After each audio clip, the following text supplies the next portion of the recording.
Hi guys, my name is Crystal and I'm back in the hot seat. Good morning, it's Thursday, it's bin day round here. The Dennis bin truck's just come down the road and come and taken all the bins and emptied them. Alexa, what's the time please? The time is 9:47 a.m. Obviously, I feel sorry for these guys because rubbish stinks.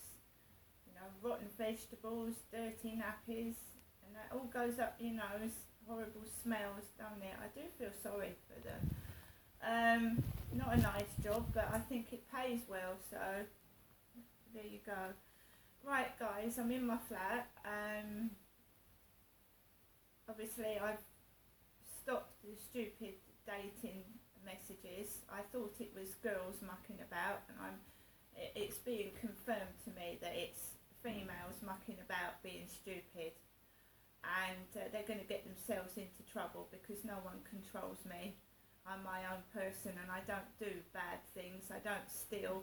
I don't involve myself in illegal drugs, and I don't sleep with people I'm not supposed to sleep with. So their bullying, which has been going on for years on and off, is not going to work anymore. I did tell you that I lent somebody some money. I lent somebody £30. I went into the post office in Strood yesterday and put £30 on my gas meter after lending someone £30 the day before. So what happened yesterday, they thought I had no money. They thought that they'd taken all my money, and they hadn't, because I'm not stupid. Never lend anybody money if you haven't got enough money to lend it to them, because you're going to leave yourself out of pocket, no food and no electricity money. So I'm not stupid, I'm not silly. So yesterday, after lending someone £30, I went into Strood. I don't live in Strood, I live in Rochester. I passed the gym and I went into the post office where I put £30 on my gas card. I was served by a nice Asian man, and I came out of there, and I'd got my prescription beforehand, my repeat medication. Then I walked up and went into the Cancer Research Charity shop, then the pound shop, and then B&M stores, and then I walked home back to Rochester. I've never lived in Strood. I don't like it. I just don't like it. It's horrible. I just don't like it. So I came back. I like where I live, thank you. So, obviously, when I came home, there was parcels all over the floor for other people. And I get parcels. You don't need to get stuff every day. What's the thing about having stuff? I'd rather live, have enough food to eat, have enough on my gas and electric, and why do people need loads of stuff? And when I do go out, it's usually about once a month to go to the pound shop, and that's not being greedy. Some women fill their trolleys with £200 and £300 worth of shopping a week. I went into this pound shop and I spent 20 quid on coffee and bits to cheer myself up. Some women go into supermarkets and shops and spend £200, £300 a week. Because my mum was doing that when I first came down from Gloucestershire. When I came down from Gloucestershire, I was a size 8 to 10. I'd had no money, nothing to eat, and I was living in squalor. And I came down to live with my parents, and my dad was spending £200 a week on my mum. £200, £300 a week, and I was up in Gloucestershire putting my hand down the back of the sofa, seeing if there was any spare change. I actually thought I was going to die up there of starvation. It was that bad. To have to nearly steal to get food to eat, and you're getting thin and thin and thin and wasting away, and I was a size 8 to 10, and I was getting lower than that. almost anorexic because I didn't have any money to eat. And these men were calling and using and abusing me, and they weren't helping me, they was destroying me. I came down in 2008 to get help from my parents, but it didn't work out like that, did it? I got my flat repossessed, and my children were left behind, and I was left with my parents by myself without my 4 children, which I had to live like that for years. So they've got this toy they've been playing with. It all started in Gloucester, didn't it? When I was used as a play toy by several men. So, and that GD VSAT Women's Refuge people, they didn't help me at all. They were bullies. And one of them was called Jenny. In the Women's Refuge, there was a coloured lady called Jenny, and she told me if I didn't go down to a class or something. I was pregnant with my 4th child, and they were aggressive to me in the Women's Refuge, and they were nasty and bullies. Women, and this one coloured lady, really large, called Jenny, she came downstairs, and I'm afraid if you don't attend classes, you know, we're going to have to give you 7 days to get out of the refuge. And I was pregnant, and they wanted me to attend Keep Fit classes or martial arts classes. I said, I don't want to go to, I said, I'm pregnant. I don't want to go to martial arts classes. I'm pregnant. I'm afraid if you don't, you know, you have to come down and attend, and just come down and tell me why you can't go to classes. Otherwise, you're going to have 7 days to get out of here. I was threatened. I was bullied in a women's refuge. It's disgusting. A coloured lady called Jenny, and my mum is called Jenny.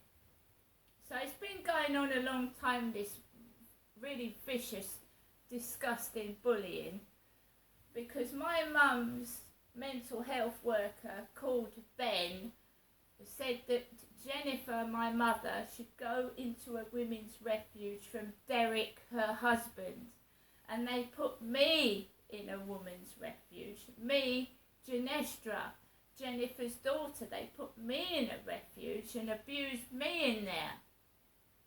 They never abused Jennifer because she never has gone in a women's refuge. My mother hasn't. And this Ben stuck his nose down my medical notes, and I want to know why.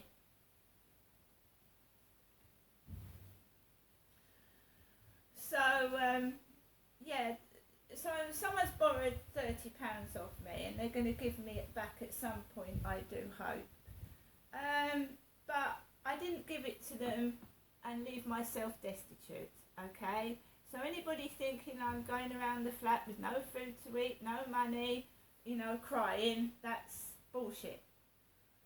I went out yesterday, I've got food, I've got money, I've still got some money, may I add, and life goes on, doesn't it? You look after yourself. I try to help other people out because I'm a nice person. And at the moment, life is difficult. The gas and electric prices, the food prices going up, and young people can't buy their own homes. It's very hard for young people now to get their own homes and live apart from their parents. It's extortionate. So I try and help out.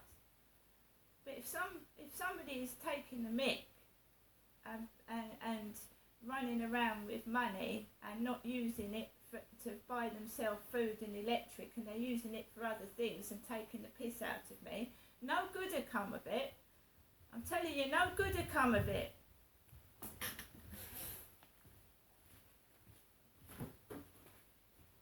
Right, so we have a Morrison's chicken and stuffing sandwich on white bread. So I'm not going to be hungry, am I? For dessert, we have a Cadbury's flake dessert here that I got yesterday.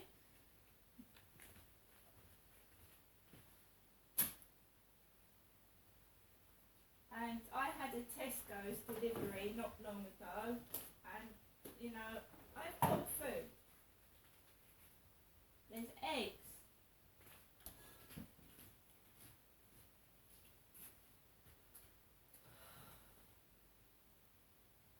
There's no way that I mean, the cupboards have got tins in them as well. We've got baked beans, we've got soup, we've got sweet corn, we've got hot dogs.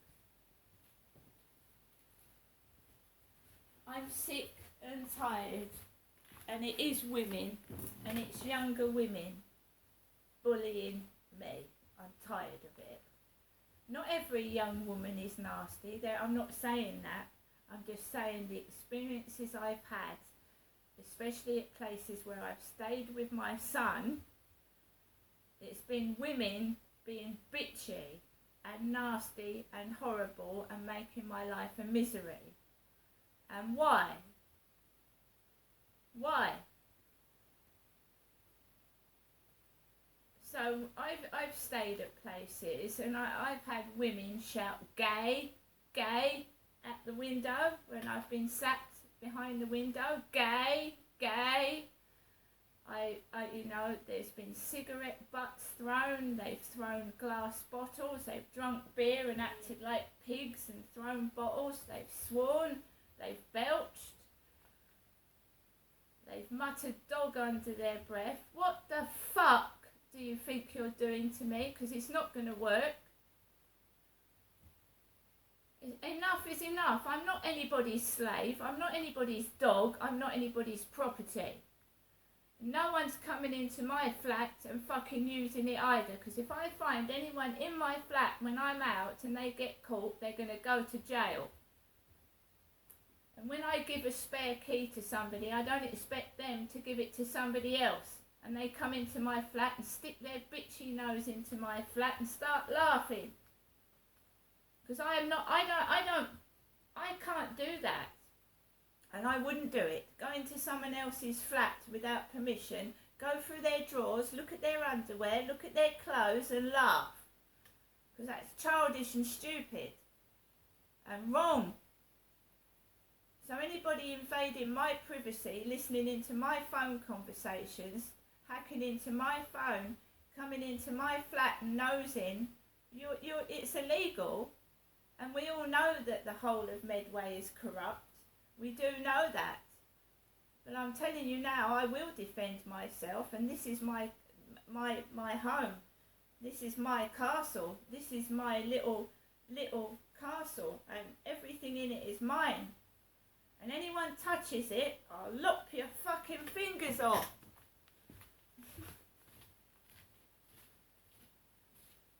To coin a phrase, I mean, what gives the people the right to go down your belongings, your property, laugh, take videos and pictures without your permission, because they did that in the women's refuge as well. A landlord can't come into your property without permission. Once you've got a property, it's yours with a lock and key. They can't come into your property unannounced, unattended, unless it's serious, like there's a gas explosion, a fire or a flood. They can't just open the door with a key, come into your property. It's not allowed, it's illegal, so you can do something about it. I didn't, because I was a woman alone in a woman's safe house, and they were coming into my flat, fucking taking pictures of the cat litter trays. Private fucking landlords abusing tenants' rights to live in peace and privacy. Why would you come into someone's flat and take a picture of the cat litter tray? Have they got a fascination with shit? Poo! I'm a woman, I've just had a baby, I've got kittens. What do you expect me to do? You want to put a broom up my ass and set me to work? Of course there's going to be a few poos in the cat litter tray now and then. Came into my property and threatened to evict me for having a goldfish, because that was classed as a pet. They took pictures of the cat litter tray, and their property was unsafe. the gas boiler was broken, the gas fire was a danger, and they had the audacity to take photographs about it. It was absolutely ridiculous. Probably the whole place was illegal. And yeah, the electric kept conking out and the bulbs kept breaking over my baby's cot. And they said it was my kettle. So I bought a new kettle and it still conked out the electric and the bulb still blew. It was unsafe. But they have to blame it on somebody else and something else because they couldn't afford to look after the place properly. So they let bulbs blow over my baby's cot and they got away with that, the landlords as well. And what were they calling me at the women's refuge? Jenny. Trying to they were making me live in substandard accommodation with inadequate heating and electric, and all the time they were calling me Jenny because my mum's got a mental health illness. So they were making out I was mad and making it up and making me live. Did you know my nose was bleeding? Because I'm sure there was carbon monoxide leaks. Their gas wasn't safe, the fire wasn't safe, and my nose was bleeding at these properties. But they kept calling me Jenny and saying I was mad. I told you I want compensation and I want answers to why I was left in substandard accommodation, why they were cruel to me and my child in that flat, coming round doing checks on a baby that were meant for adults, sticking an adult ear scope in my baby's ear, saying, oh, you haven't had a baby for several years. We now stick adult equipment in babies' ears. Bullshit. You fucking liars. You fucking conspiracy fucking things. You cover shit under the carpet. And you fucking covered up child abuse and tried to make out I was mad by calling me Jenny. And that's not my fucking name, is it? Now I'm going to get on with the rest of my day. I'm going to drink my coffee. And if anyone wants any more money, you're going to have, I'm going to write it down on a piece of paper. And you can sign for it that you're going to give it me back. Okay, see you later.